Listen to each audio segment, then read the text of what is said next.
And ladies and gentlemen, Mr. James White talking all things Philippine basketball. And we're going to get you to stick around, my friend, because we're going to keep on that theme.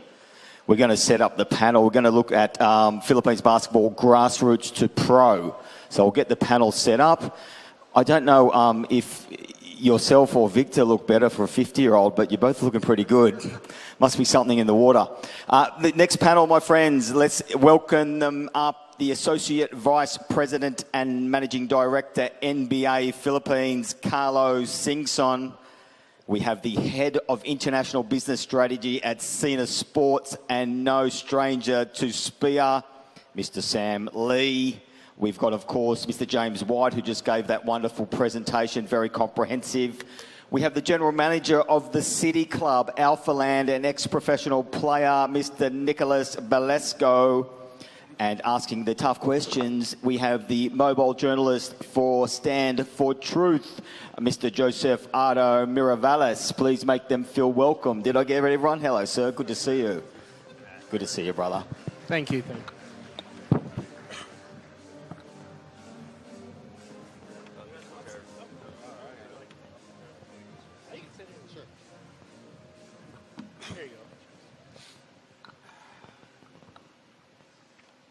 Right, well, good afternoon, SPIA, and as you know, we're the Philippines, we're hosting it, and it is a foregone conclusion that the Philippines is a basketball-crazy country.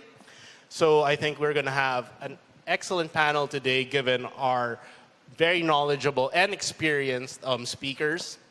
And again, our topic for today, so we're talking about the business of basketball, grassroots to pro. And I'd like to start off by asking our ex-professional basketball player, Nick Belasco here, 17-year pro in the Philippine Basketball Association, on his journey coming from a youngster and now is still deeply involved in the basketball scene. So Nick, just give us a background of how you came back to the Philippines. It's very different from our traditional Filipino path towards basketball, but you still have come to become one of the most famous pro basketball players, and you'd probably serve as inspiration to a lot of the young players right now. So yeah, run us through probably a quick history of how it was for you. Thank you very much, and thanks for inviting me. Good afternoon, everyone. This has been a long journey for me in professional basketball. I recently finished a 17-year pro career here in the PBA. I came from San Francisco, from Stockton, California. I was born and raised there. When you play NCAA in the U.S. and you're Filipino, 6'5", and athletic, they find you. So the recruits and the scouts from college and pro Philippine basketball are going to find you really quick, and they're going to recruit you to play here in the Philippines. That's what happened to me. So there's agents everywhere around the world that are looking purely for Philippine talent. I was a third-generation immigrant to the U.S. My family's third generation from the Philippines. So that means in 1926, that's when my family migrated from the Philippines to Hawaii, and then Hawaii to California. So growing up in Stockton, I didn't really have ties to the Philippines. We didn't keep in touch with our family since we migrated in the 1920s. So I grew up as an American, but with full Filipino blood. So when I got to college, I went to College of Notre Dame in the Bay Area, and they saw that I was athletic and I could play. They set it all up for me. I had no idea there was pro basketball in the Philippines. Most Phil-Am players from the States, we think we can go to Asia and dominate in basketball. So when I got here in 1997, I was in for a rude awakening. I think the PBA is the oldest professional league in Asia for basketball, and I realized that from day one when I got off the plane.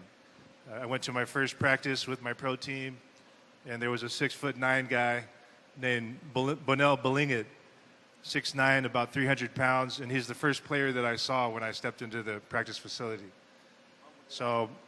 And he was all sweaty and like he was working out really hard. And I was like, wow, these guys are huge and they work hard. So I kind of got nervous. And then I went into the practice gym and I met Verhelm Meneses, Kenneth Duremdes, a lot of other guys that are smaller and more athletic and really professional players. And I saw from my first practice that Philippine basketball is extremely talented. These guys have been pros for 10, 15 years, and they know the pro game. They play against NBA players every year, the guys that are borderline NBA players, and they come here and play as imports. And, you know, they really gave it to me when I stepped on the court with them the first time. So Philippine basketball is alive and well. I've seen a lot of the development through the years from 1997 until now, and I'm excited on where it's going. All right. Well, thank you for sharing us the initial part of your journey, Nick. But as for all Filipino basketball players, whether you're raised here in the Philippines locally or you're coming back as a Phil-Am, all of you would probably have an aspiration to make it to the NBA. And I'm pretty sure, Carlo, that the NBA is cognizant of how big the market is in the Philippines. So let's talk about how the NBA Philippines has been working with the Philippine market. Sure. First of all, thank you and welcome to all the delegates here. The NBA actually has been in the Philippines, doing business in the Philippines for over 30, 40, almost 40 years. And we actually started a program called the Junior NBA back in 2008. And since then, it's been an ongoing program. It is actually the longest running junior NBA program in the world, even longer than the US, because there was a brief time when the US stopped doing junior NBA. And so what we basically said when we started the program is, like to Nick's point, they do find you. If you have any talent, if you have the height, the skill, they will find you. But we looked at it and said, how else can we help contribute to the ecosystem of basketball in the Philippines? One, we noticed that outside of Manila, for example, the level of coaching, at least in the youth level, takes a big drop. And that's not because there are not a lot of talented coaches out there or people willing to coach, but just their access to knowledge and information is lacking. So one of the goals for the Junior NBA was to augment or to improve coaching in outside of Manila, because it's kind of like train the trainers. With better coaching, you hopefully build better players, and that feeds into this system.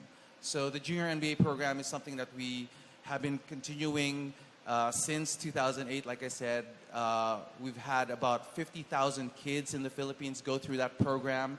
About almost 1 million students, players, coaches, and teachers have been a part of the program or have benefited in the Junior NBA in some way. And we now have, it contributes to the pipeline of Philippine basketball, because now we have Junior NBA players who play in the PBA. You have guys like Kiefer Ravena, for example, or Aljan Mariano, both in the PBA, and many others who started off in the Junior NBA program. We have players from the UAAP, the NCAA, who've contributed to the national team in terms of junior players. So we're pretty excited about what it has led to. And as it relates to the business of the NBA, obviously, the more we encourage people to play basketball, we create the pipeline of NBA fans in the future, right? They become our customers and our fans in the future.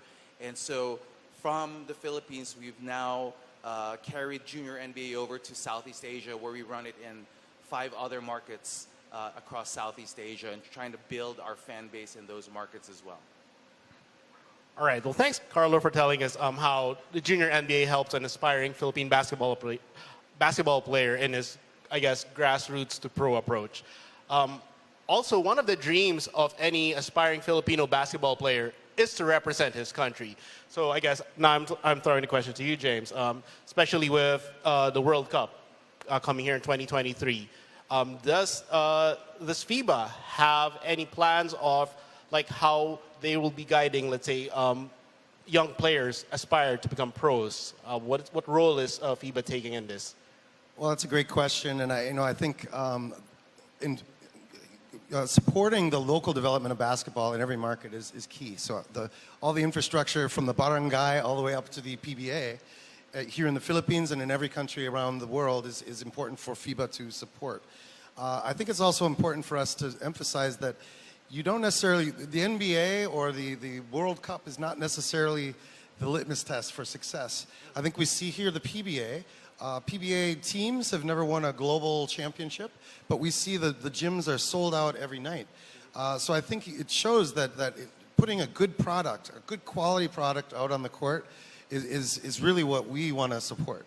We want to show that every country in the world can put a good product on the court and generate more interest in the sport in general.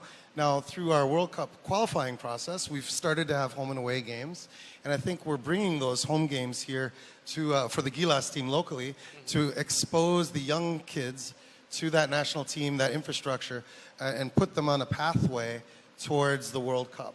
And I think the more that we expose younger kids to that high level of play, bringing in the teams that play from outside of the Philippines to come and play here. I was actually at the game where they played against Australia. I think we had some mixed martial arts in that game. But we were able to generate that interest and show the NBA players coming to play against the Gilas team. And I think when we put that product on the court and we bring in the youngsters, that inspires them to want to be that next generation to improve the level. But I think we don't necessarily have to think about the NBA and about the World Cup. I think we really just want to put a good quality product out on the court, entertain people. Every day we see people walking around in basketball attire. We don't see people walking around in rugby attire or baseball attire. Basketball is something that you can live. It's a lifestyle. Music, clothing, and everything. So for us, it's about living the sport and making your life better through that sport. Well, thanks for the insights, James. And I like how you mentioned that basketball is a lifestyle. For Filipinos, it is. It's not just in their daily wear, but even in the experiences themselves. That a lot of the youth look up to the players, not just for their skills, but also for their fashion sense, for their music taste, and wherein a lot of the players in the Philippines become influencers themselves. Now, we're going now to Sam. So for Sina Sports, how do you see Philippines and its basketball craze as an opportunity for you guys? What are you doing currently right now, and how is the Philippines in the map in terms of like what your international strategy is? Sure. Hi, everyone. So Sina Sports, just for background's sake, we're a Chinese digital media platform, and we're also affiliated with Weibo, which is the biggest social media platform in China. And about 5 years ago, we started creating our own events, and that's where it becomes relevant to this panel. We created a 3-on-3 basketball tournament that's endorsed by FIBA. It is the largest tournament of its kind in the world. This year, we did 185 cities in China. We also have another brand called the Sina Elite League, which is an international 3-on-3 tournament where we invite some of the best FIBA teams to come in and play against the winners of our domestic team. And last year, we started looking at international expansion, and this market was kind of the first choice and the only choice for us, because we absolutely understand this market and the fans and the fervor of basketball in this market. So we hosted a Manila stop here last year, and we came back again this year for a second year. And both years we invited the winner of the Manila stop to come to our international tournament. So that really gave an opportunity for the Filipino basketball players to go and play against some of the best players internationally. And we actually, incidentally, had a Philippines versus Australia game as well. And people were kind of nervous right before that happened. But, 3-on-3 is a developing sport. It's going to be part of the Olympics next year. And I think really it kind of ensembles what everyone here has been talking about, the fact that you're really building stairs and ladders for the everyday people, for the young players, to see where it can take you. And that's what we try to do. So one of the teams that we actually last year brought to the Philippines was this team based out of, it's called Aba Prefecture, which is on the border of Sichuan and Tibet, so way in the mountains. And these 4 kids of Tibetan ethnicity have never left that region before until they played in our tournament. They won a satellite tournament there. Then they came to Chengdu to play in the Sichuan provincial finals. They won that. Then they got to go to Beijing, and we thought it was such a cool story that we brought them to the Philippines for them to, see what basketball is like here. And they actually went to the local courts. We, with our media background, we tend to do more storytelling in our competition. So we brought them out to the local courts and had them play against some of the local Filipinos, just pickup games. So we'll continue to come back. We think Philippines is a great place. We're looking to see if we can do more events here in the future. There's actually been talk about bringing that international tournament to the Philippines or to Southeast Asia. So all of these things are in the works, and we're very excited to be part of this. Well, it's nice to hear that you think that there is so much promise still in the craze of basketball in the Philippines. But I'm thinking back. Let's take back to a time machine where Nick entered the PBA in what we call it, probably its golden years. So this was like 20 years ago, and pretty much the PBA had, let's say, a monopoly in terms of like content of what people could view. Can you take us during back that time on how different the entertainment experience was, both live and on TV, and since you've been in the industry for almost 20 years now, how different it is now given all the other type of content that people can consume? Well, right now, if you watch the PBA, it's changed a lot since the 90s when I was playing. Back then, there was no internet, there was no devices, there was no cell phones. Nowadays, you watch everything on your phone. So back in our time, 80s, 90s, 2000s, we were the only thing on TV. So I guess that was a big benefit to us. Wherever we go in the world right now, people remember us. Filipinos and Filipino communities anywhere are going to recognize our era. Nowadays, you have the NBA, you have LeBron James, you got everyone. You can watch it on your phone, on Instagram, anytime you want. So that's a huge evolution of just the way the media, I guess, takes care of that side. One thing that I'm really excited about is seeing the younger players develop. You have Kai Soto now. He's in the U.S. He's 7'2", 7'3", and he's only about 17 years old. So I'm excited about seeing these younger players that are homegrown Filipinos and have legitimate chance to make to the NBA. So with the training in the junior NBA, they're training coaches across the country, so you can see how it's having a difference in grassroots development. And so watching that development from, I've been here almost 23 years or 24 years, it's changed tremendously. Just from the sports nutrition, in my rookie year, the superstar players, you didn't see much muscle definition. Nowadays, if you watch the UAAP, you have 30 Ravenna, and you look at his body, and he's super chiseled. So that's the new generation of players coming up with the coaching, the technology, the sports nutrition. So I'm really excited to see a homegrown Filipino make it to the NBA.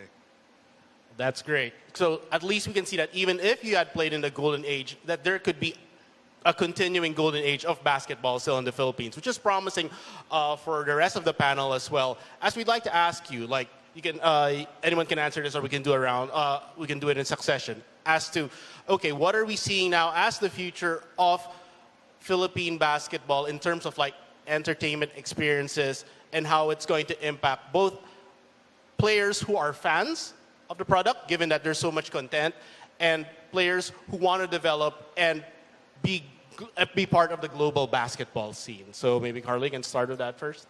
Sure. Well, the way we see it, I think somebody mentioned it before, but basketball here in the Philippines at least is entertainment. It's part of our culture.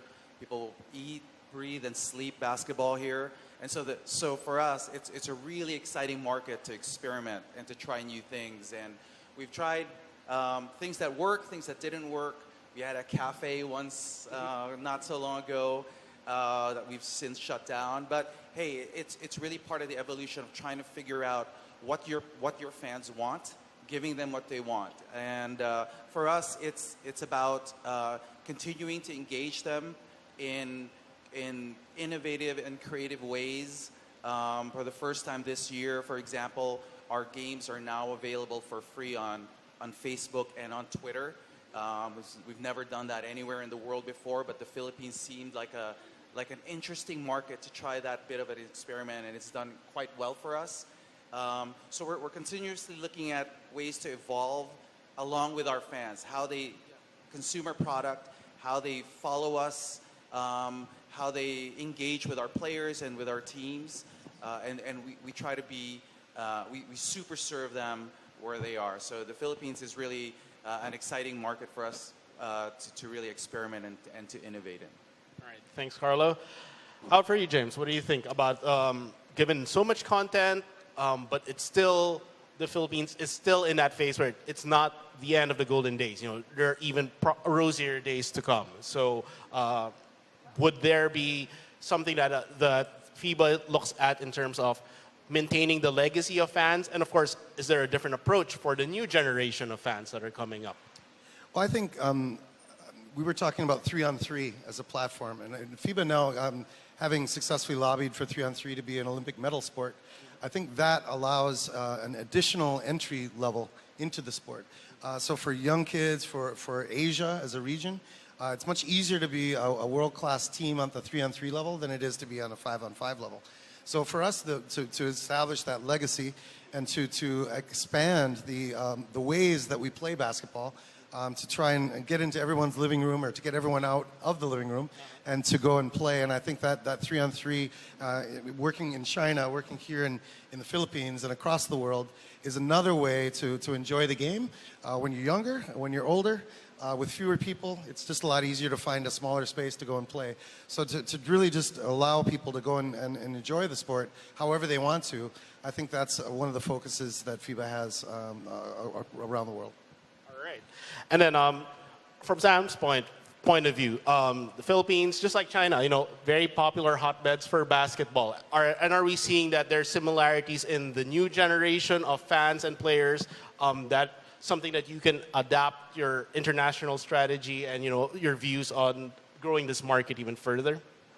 Yeah, I mean, I think James is absolutely right. I mean, thanks to FIBA with the development of a new format, the 3-on-3 game is really a format that's targeting towards the youth, right? Because now with a lot of fans having less, a shorter attention span and so much other content around, 3-on-3 to me feels like something that would be on the rise, for the foreseeable future.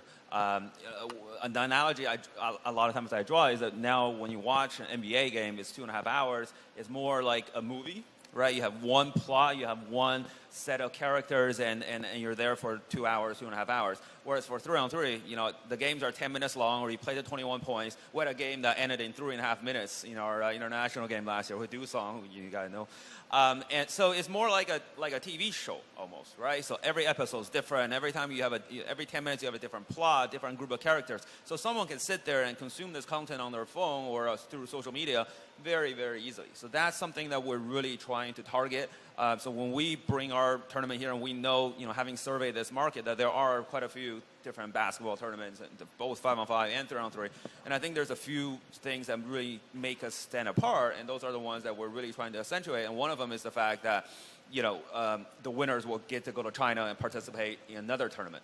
And the winners will actually get to compete against some of the best players in FIBA, and they will never ever get to have that chance if they're just participating in one event here. So on social media, we're really targeting the Filipino fans to say that, hey, we're telling a two-part story. There's the local tournament that you can come to the mall and see some of the best players play.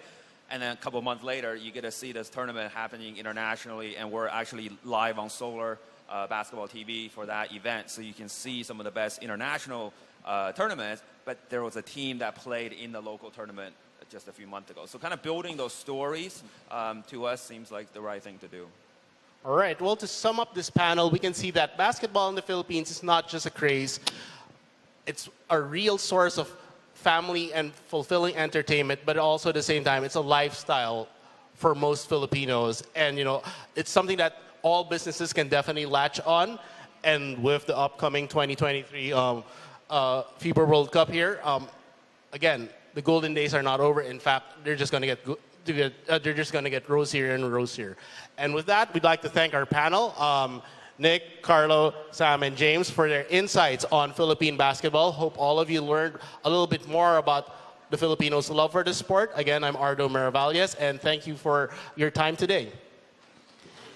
Thank you very much, Joseph, and great moderation there, my friend, as well.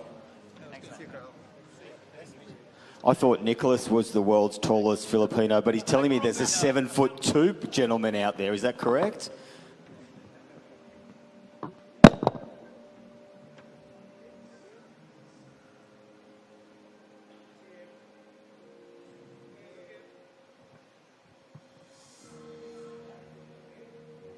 Thanks very much, gentlemen. Well done. Great stuff. Before we shift the focus, my friends, from the more traditional sports such as basketball to the exciting new kid on the block, I'm talking, of course, esports. Let's have a quick word from Manila Bulletin, one of our event partners.